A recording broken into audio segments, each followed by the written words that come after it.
Salut les campeurs et les cœurs, c'est Karim Debache pour une toute nouvelle chronique. Une chronique qui va vous parler de... cinéma. Eh, je vous entends déjà hurler derrière vous. Attends, il y a un truc qui déconne, il y a quelque chose qui se passe mal. Qu'est-ce que c'est que cette pâte à fixe? Putain! Wow! Karim Debache, ici Uwe Boll avec un accent raciste. Pour fêter le lancement de mon Kickstarter sur Postal 2, j'aimerais que tu parles du premier opus. Dans l'espace. Wow!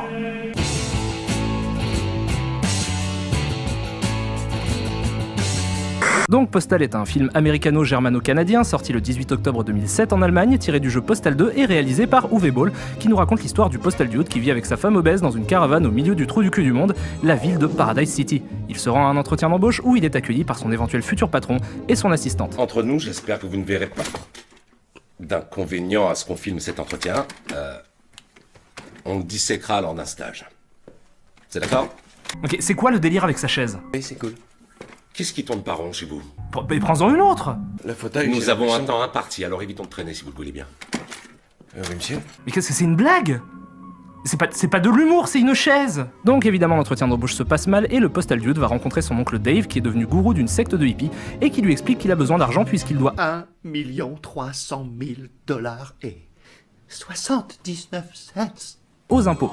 Il lui dit avoir mis en place un plan crapuleux pour les obtenir et demande au Postal Dude de l'aider. Ce dernier refuse et s'en va. Mais ça nous permet quand même d'apprendre à connaître l'oncle Dave et sa vie de gourou. Et évidemment comme le jeu, le film est assez trashouille et vous savez tout ce qu'il faut faire dans ce genre de situation. On appelle Charles.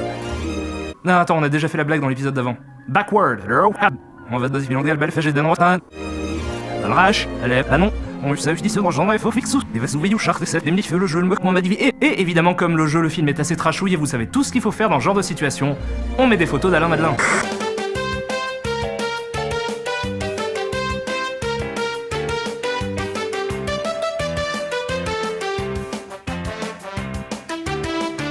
Donc l'oncle Dave est le gourou d'une secte qui se fait appeler la Denomination of Organic Monotheist, ou les Doom. Mes frères et sœurs dans la place en cœur. La secte consiste principalement en une grosse vingtaine de hippies, et probablement les hippies les plus friqués du monde vu qu'une poignée d'entre eux suffit à financer cet énorme palace qui passe leur temps à s'envoyer en l'air avec leur gourou et à fumer de la weed. Et comment leur en vouloir quand le gourou en question est une montagne de charisme. Ouais, alors il est où le problème ici? Bref, l'oncle Dave a mis en place une prophétie sur l'apocalypse et est secondé par Richard, fidèle bras droit dévoué et interprété par un des acteurs les moins convaincants de sa génération, à mi-chemin entre John Candy et une cuvette de chiottes. Retour au Postal Dude qui va chercher ses allocs lorsqu'une fusillade mal rythmée explose, ce qui lui permet de griller la file d'attente. Mesdames et messieurs, cet homme n'a aucune limite. Aucune limite. Aucune limite. Malheureusement pour lui, il se fait avoir par l'horrible pouvoir des fonctionnaires qui arrêtent de bosser dès qu'il arrive au guichet. Ce qui fait qu'il est condamné à rentrer chez lui sans un sou pour se rendre compte que sa femme le trompe avec... Ouais, pardon, j'ai l'impression que ce plan vient de défoncer une zone très importante de mon cerveau. De mon cerveau. Vous aurez compris qu'il ne fait pas bon vivre à Paradise City et le Postal Dude décide donc d'accepter la proposition de l'oncle Dave après avoir accidentellement tué un SDF qui voulait le racketter. Ok, je vais m'arrêter une petite seconde sur cette séquence. Allô? Oui, c'est Karim, je suis bloqué dans un trou noir de mauvais goût. Ouais, moi aussi, je suis dans un endroit chelou. Je voulais juste essayer de prouver qu'une conversation téléphonique c'est un truc assez simple à monter. Cool. Attends, bouge pas, j'ai un double appel. Ok. Allô? Oui, c'est encore moi, oui, j'avais juste envie de prouver que c'est facile même avec un double appel. Cool. Bouge pas, j'ai un texto. Voilà, maintenant je vais vous montrer comment Uwe Boll monte une conversation téléphonique. Ouvre un peu ton larfeuille. À qui tu causes là, vieux? Non. Lâche mon flingue. Mais t'es malade du con. Eh, mon neveu, tu m'entends? Arrête. Attends, vu que je t'ai au téléphone, qu'est-ce que t'en penses au juste de leur programme fidélité aux compagnies aériennes? Débarge, mec, lâche le truc. Tu crois que tu peux te servir de tes points quand tu veux normalement, pas vrai? Donc l'oncle Dave explique aux héros son plan pour se faire du fric. Le but du jeu est de détourner une livraison de petits pénis en peluche appelés les coucougnettes qui sont en rupture de stock partout dans le monde depuis qu'un tanker a coulé avec une cargaison et qui coûtent maintenant une petite fortune. Bon sang, qui écrit ces conneries? On apprend que les talibans sont aussi à la recherche de ces peluches et ont mis en place un plan à peu près similaire. Par chance, les coucougnettes restantes sont destinées à un parc à thème qui s'appelle la Petite Allemagne et qui se situe à Paradise City. C'est pratique, hein? Parce que ça arrive pile à Paradise City. C'est une cargaison qui vaut plusieurs millions de dollars, ça aurait pu arriver n'importe où, à New York. Non. À Tokyo. Non. À Londres. Non plus. Ça arrive à Paradise City. Donc on se retrouve en petite Allemagne et le postal dude, accompagné de l'oncle Dave, de Richard et de quelques disciples, se déguise en nazi pour passer inaperçu. Ils réussissent à détourner l'attention des gardes en envoyant les filles leur faire des fellations. Ce qui est... du proxénétisme en fait. La scène est aussi un merveilleux prétexte pour Uwe Boll qui décide de nous offrir un caméo super méta. Regardez-moi, regardez-moi, regardez-moi, regardez-moi, regardez-moi, regardez-moi, regardez-moi. Et un autre. Salut, je suis le mec qui a fait le jeu, je veux mon chèque, je veux mon chèque, je veux mon chèque, je veux mon chèque. Bon, les talibans arrivent pour voler les coucougnettes et une fusillade éclate. Quentin Tarantino a un jour dit que les scènes les plus difficiles à réaliser au cinéma sont les scènes d'action. Parce que chaque mouvement de chaque personnage doit être très précisément cadré et découpé pour que le rythme soit réussi. C'est un putain de casse-tête de faire une bonne scène d'action. Heureusement, c'est pas du tout l'objectif ici. L'important, c'est juste de montrer des gosses se faire buter.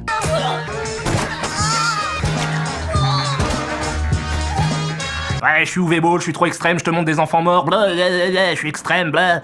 Moi aussi, je peux vous en montrer des enfants morts. Voilà, plein d'enfants morts. C'est pas drôle. C'est tout ce que tu mérites.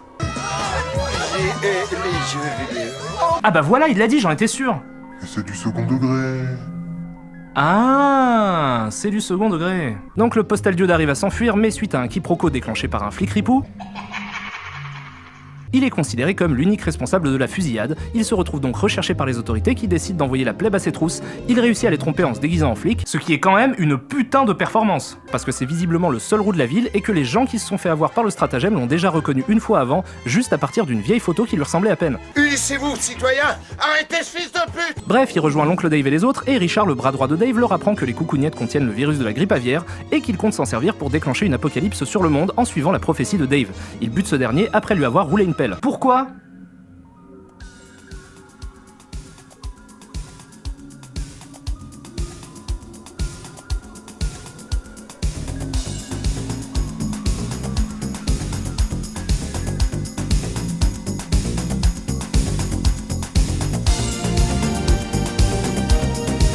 Donc Dave est mort, le postal dude réussit à s'enfuir et décide de se défendre en allant lui-même défoncer les talibans et la secte. Il est aidé dans son combat par...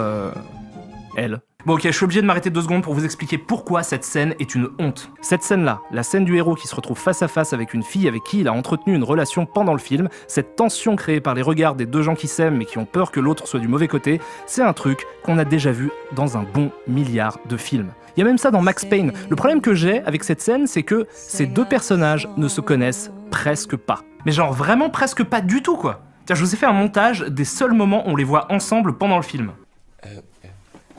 2 cafés crème, s'il vous plaît.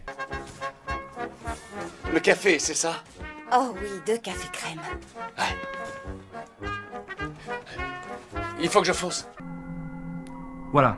Bon, les 2 héros, puisque visiblement maintenant ils sont 2, retournent à la caravane du postal dude pendant que sa femme se fait partouzer par les flics corrompus et il tombe nez à nez avec la secte et les talibans. Ça tire partout, c'est tout mal filmé, c'est chiant, quand il arrive à court de munitions, tout le monde décide par magie de se battre à main nue. Ben Laden s'enfuit avec l'aide de George Bush, le postal dude fait exploser sa femme qui retombe en petits morceaux sur des gens dans la rue, il se barre avec l'inconnu du Starbucks et je déteste ce monde. Je déteste ce monde, je déteste ce monde, je déteste ce monde, je déteste ce monde, je déteste ce monde, je déteste ce monde et je déteste ce film. Alors c'est ça, vraiment, c'est ça, la preuve qu'Uwe Boll est passé du statut d'infect étron à celui d'auteur subversif. Je veux dire, tout est toujours aussi mal filmé, et puis merde, c'est vulgaire, c'est stupide, c'est gras, c'est... Du second degré. Je sais que c'est du second degré, bordel de merde, mais qu'est-ce que ça change ? C'est pas parce que quelqu'un se rend compte que ce qu'il fait est mauvais que ça en devient bon pour autant. Tiens, regardez, j'ai fait ce dessin, d'accord ? C'est un dessin de merde, hein, on est d'accord, il est très moche. Eh ben je l'ai fait au second degré. Je l'ai fait en sachant qu'au moment où je le faisais, c'était un dessin de merde. Et est-ce que pour autant ça devient un bon dessin ? Non, ça reste un dessin de merde. C'est mal dessiné. Contrairement à ce très joli sphinx d'Égypte. Et comprenez-moi bien, c'est pas le second degré que je critique, c'est une forme d'expression comme une autre. Sauf que le second degré ne devrait en aucun cas être une manière de camoufler la médiocrité de ce qu'on propose. Uwe Boll décide d'utiliser l'ironie et le sarcasme, c'est une bonne chose, mais ça doit aller avec une vraie rigueur formelle, justement pour que le second degré soit efficace. Elle m'a traité de négro. Ce que je trouve vraiment honteux, c'est le fait qu'Uwe Boll essaie de faire passer Postal pour un monument de subversion. Donc je vais simplement dire ce que je pense à ce sujet. Postal n'est pas un film subversif, c'est un film vulgaire, et c'est très différent. Essayez de vous résumer le film en oubliant toute l'esthétique vulgose. Qu'est-ce qu'il vous raconte? L'histoire d'un héros lambda qui fait un mauvais choix en décidant de se lancer dans une magouille criminelle, qui se fait trahir, qui est pourchassé par les autorités et des terroristes, et qui réussit à tous les battre et à se taper l'héroïne. C'est un scénar de film qui existe depuis les années 30. Rien dans la structure du scénario ne justifie l'imagerie du film. C'est extrêmement convenu et prévisible.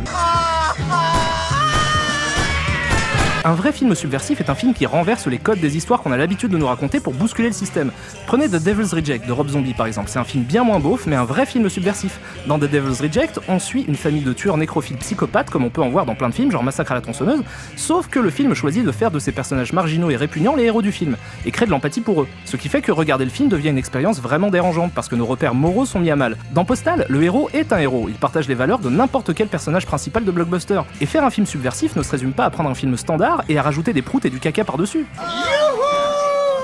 Mais tout ce que je vous ai dit jusqu'à maintenant ne justifie pas ma haine contre le film. Donc, laissez-moi vous expliquer pourquoi je considère ce film comme une infecte immondice. J'essaie toujours, en regardant un film, de faire la différence entre les mauvais films, ratés pour X ou Y raison, et pour lesquels j'ai beaucoup de respect, parce que je suis parfaitement conscient que faire un bon film, c'est un gros challenge, et les films mauvais, ceux qui sont visiblement nés de mauvaises intentions. Vous vous souvenez probablement qu'Uwe Boll avait pété la gueule à plusieurs critiques. Ce que je vous ai volontairement pas dit, c'est que ce show était en réalité un coup de pub pour le film Postal. Il comptait même utiliser des rushs des combats dans le film. Si ça n'avait été qu'un coup de nerf, j'aurais presque trouvé ça touchant. Mais le fait que tout ça ne soit qu'une stratégie commerciale me révulse au plus haut point. Après les échecs de ses 4 premières adaptations, House of the Dead, Alone in the Dark, Blood Rain et King Rising, Uwe Boll a décidé de capitaliser un maximum sur son seul talent, celui de n'en avoir aucun. Après ces 4 échecs, il a simplement compris qu'il ne réussirait pas à percer dans le mainstream, et plutôt que d'essayer de faire mieux, il s'est dit que c'était vachement plus simple de chercher à plaire à moins de monde. Donc il a juste visé un public de niche. Et ça aussi, c'est une stratégie commerciale. La subversion, le second degré, le nihilisme, ça peut très facilement être transformé en argument de vente. Uwe Boll n'a aucune envie d'être mainstream, ses budgets sont suffisamment bas pour se contenter d'une petite fanbase fidèle. Et c'est exactement ce qu'il essaie de faire avec Postal, fidéliser un public en lui donnant très précisément ce qu'il veut. Et le Kickstarter Postal 2 qu'il lance en est une preuve évidente. Depuis que le système de financement allemand a fermé les vannes, il lui faut une nouvelle source de revenus. Et cette nouvelle source de revenus, bah c'est nous. Donc voilà, je trouve la démarche dégueulasse et le résultat complètement random. Même si, il y a quelques blagues qui me font marrer. En même temps, je me dis que c'est mathématiquement impossible de balancer autant d'aléatoires dans un film sans que quelques instants fassent mouche. Mais même ces instants-là sont tellement appuyés avec la lourdeur d'un troupeau d'éléphants bodybuilder qu'ils finissent toujours par se faire broyer. Genre cette vanne. Que tous ceux qui adhèrent à la vraie foi attendent, prient et s'en remettent à Allah quand la glorieuse tuerie commencera. Et coupez! Voilà, comme ça je trouve ça amusant. Sauf qu'après il y a 5 minutes de dialogue où les mecs appuient sur la blague jusqu'à saturation, c'est effroyable. Et ce qui vaut pour les vannes vaut aussi pour le discours qu'ils développent. Vous vous souvenez de la scène de la chaise qui se casse la gueule? En fait, je pense que cette blague est une sorte de métaphore qui critique le monde de l'entreprise. Et j'aurais tendance à trouver ça intéressant, sauf que pareil, il en fait les caisses. Dans l'absurdité des répliques, dans le fait qu'on le force à chanter une chanson à la gloire de l'entreprise, merde, il y a même des têtes d'employés sur des pics dans le bureau du mec. Vous aurez le droit de me répondre que c'est aussi lourd dans le jeu, mais dans le jeu, on vous donne le choix de commettre ou non telle ou telle exaction. Donc on est beaucoup moins victime de ce qu'on nous envoie à la gueule. D'ailleurs, je me rends compte que j'ai très peu parlé du jeu dans ma critique, mais c'est surtout parce que le film se vend avant tout comme un film de Uwe Boll. Parce qu'on entend souvent certaines rumeurs comme quoi mes films seraient financés par l'ordre des nazis, et que répondre à ça, à 100%. Bref, je m'arrête là. Postal, c'est lourd. C'est juste lourd. Et c'est du second degré. Peut-être, mais c'est lourd. Second degré. Lourd. Second degré. Lourd. Second degré. Nom de Dieu, c'était un rêve, c'est un retournement de situation beaucoup trop évident, c'est même interdit dans quelques festivals. Ah!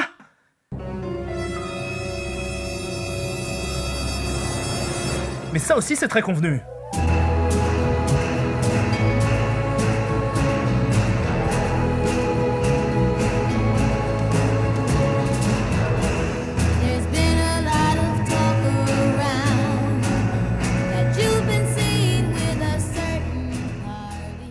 Salut les campeurs et les cœurs, c'est Karim Debache pour une toute nouvelle chronique. Une chronique qui va vous parler de cinéma. Eh, je vous entends déjà hurler derrière vous. Attends, il y a un truc qui déconne, il y a quelque chose qui se passe mal. Qu'est-ce que c'est que cette pâte à fixe? Putain! Wow! Karim Debache, ici Uwe Boll avec un accent raciste. Pour fêter le lancement de mon Kickstarter sur Postal 2, j'aimerais que tu parles du premier opus. Dans l'espace. Wow!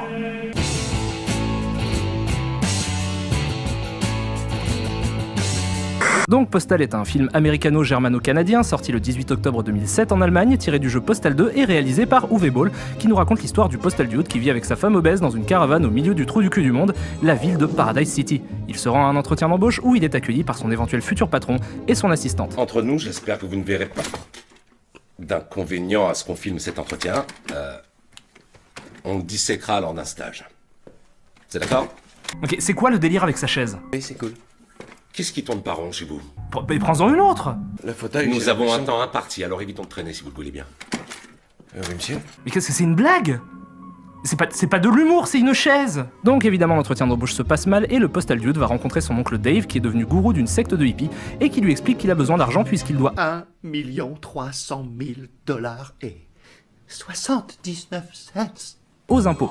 Il lui dit avoir mis en place un plan crapuleux pour les obtenir et demande au Postal Dude de l'aider. Ce dernier refuse et s'en va. Mais ça nous permet quand même d'apprendre à connaître l'oncle Dave et sa vie de gourou. Et évidemment comme le jeu, le film est assez trashouille et vous savez tout ce qu'il faut faire dans ce genre de situation, on appelle Charles.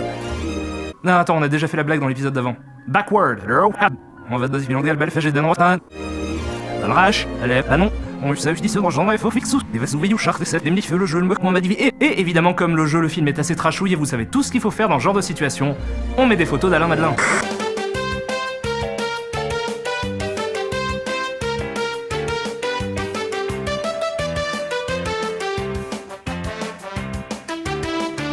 Donc l'oncle Dave est le gourou d'une secte qui se fait appeler la Denomination of Organic Monotheist, ou les Doom. Mes frères et sœurs dans la place en cœur.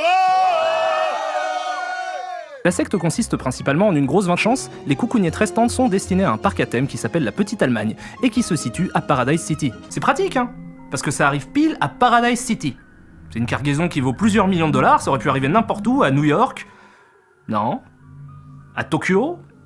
Non. À Londres. Non plus, ça arrive à Paradise City. Donc on se retrouve en Petite Allemagne et le Postal Dude, accompagné de l'oncle Dave, de Richard et de quelques disciples, se déguise en Asie pour passer inaperçu.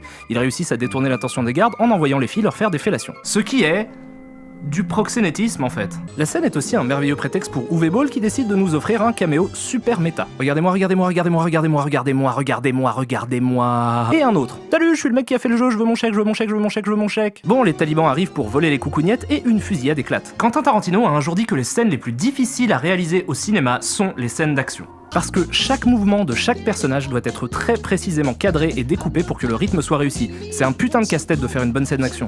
Heureusement, c'est pas du tout l'objectif ici. L'important, c'est juste de montrer des gosses se faire buter.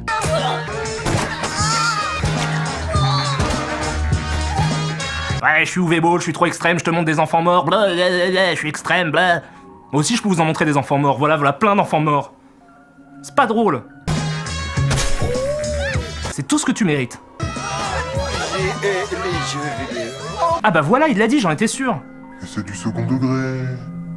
Ah, c'est du second degré. Donc le Postal Dude arrive à s'enfuir, mais suite à un quiproquo déclenché par un flic ripou, il est considéré comme l'unique responsable de la fusillade. Il se retrouve donc recherché par les autorités qui décident d'envoyer la plèbe à ses trousses. Il réussit à les tromper en se déguisant en flic, ce qui est quand même une putain de performance. Parce que c'est visiblement le seul roux de la ville et que les gens qui se sont fait avoir par le stratagème l'ont déjà reconnu une fois avant, juste à partir d'une vieille photo qui lui ressemblait à peine. Unissez-vous, citoyens. Arrêtez ce fils de pute. Bref, il rejoint l'oncle Dave et les autres, et Richard, le bras droit de Dave, leur apprend que les coucougnettes contiennent le virus de la grippe aviaire, et qu'il compte s'en servir pour déclencher une apocalypse sur le monde en suivant la prophétie de Dave. Il bute ce dernier après lui avoir roulé une pelle. Pourquoi ?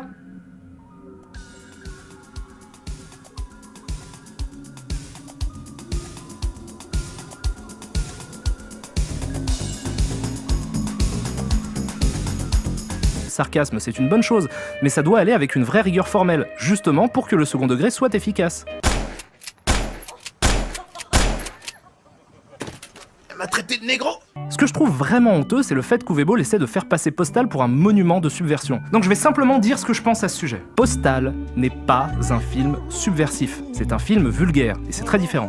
Essayez de vous résumer le film en oubliant toute l'esthétique vulgose. Qu'est-ce qu'il vous raconte? L'histoire d'un héros lambda qui fait un mauvais choix en décidant de se lancer dans une magouille criminelle, qui se fait trahir, qui est pourchassé par les autorités et des terroristes, et qui réussit à tous les battre et à se taper l'héroïne. C'est un scénar de film qui existe depuis les années 30. Rien dans la structure du scénario ne justifie l'imagerie du film. C'est extrêmement convenu et prévisible.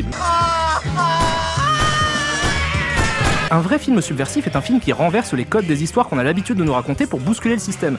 Prenez The Devil's Reject de Rob Zombie par exemple, c'est un film bien moins beauf mais un vrai film subversif. Dans The Devil's Reject, on suit une famille de tueurs nécrophiles psychopathes comme on peut en voir dans plein de films genre Massacre à la tronçonneuse, sauf que le film choisit de faire de ces personnages marginaux et répugnants les héros du film, et crée de l'empathie pour eux. Ce qui fait que regarder le film devient une expérience vraiment dérangeante parce que nos repères moraux sont mis à mal. Dans Postal, le héros est un héros, il partage les valeurs de n'importe quel personnage principal de blockbuster. Et faire un film subversif ne se résume pas à prendre un film standard et à rajouter des proutes et du caca par-dessus.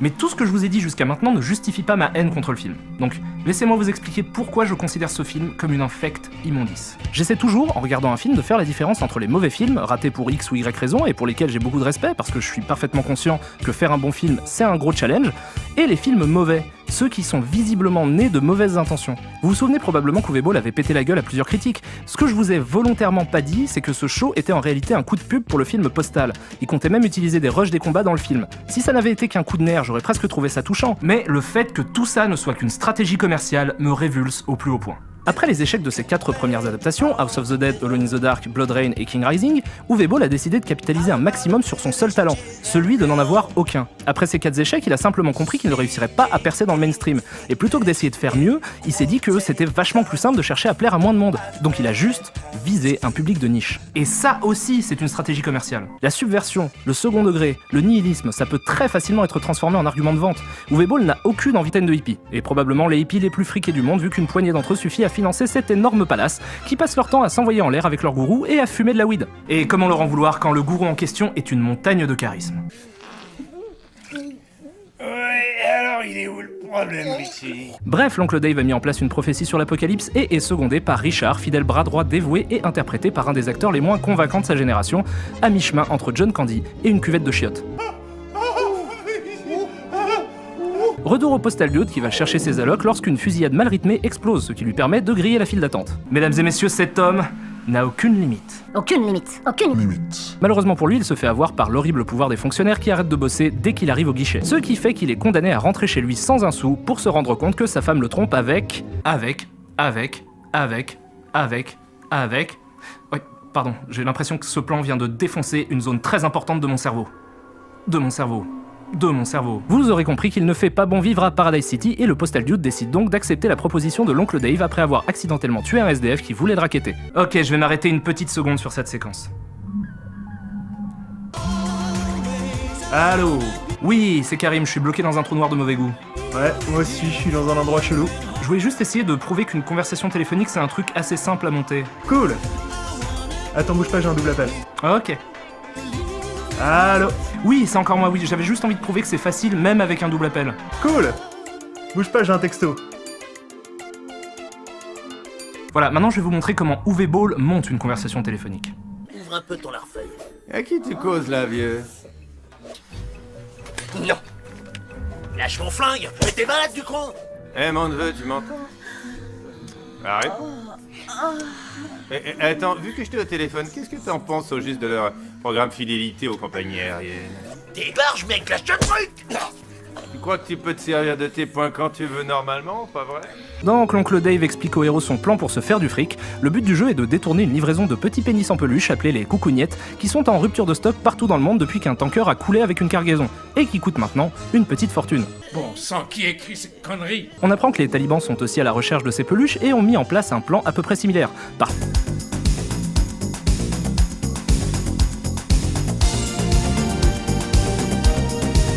Donc Dave est mort, le Postal Dude réussit à s'enfuir et décide de se défendre en allant lui-même défoncer les talibans et la secte. Il est aidé dans son combat par...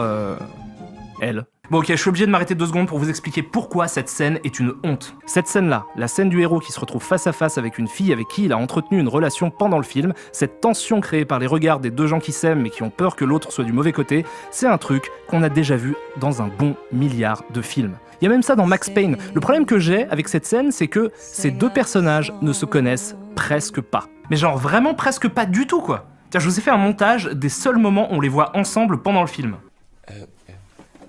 2 cafés crème, s'il vous plaît. Le café, c'est ça? Oh oui, 2 cafés crème. Il faut que je fonce. Voilà. Bon, les deux héros, puisque visiblement maintenant ils sont deux, retournent à la caravane du postal dude pendant que sa femme se fait partouzer par les flics corrompus et ils tombent nez à nez avec la secte et les talibans. Ça tire partout, c'est tout mal filmé, c'est chiant, quand il arrive à court de munitions, tout le monde décide par magie de se battre à main nue, Ben Laden s'enfuit avec l'aide de George Bush, le postal dude fait exploser sa femme qui retombe en petits morceaux sur des gens dans la rue, il se barre avec l'inconnu du Starbucks et je déteste ce monde. Je déteste ce monde, je déteste ce monde, je déteste ce monde, je déteste ce monde, je déteste ce monde, je déteste ce monde et je déteste ce film.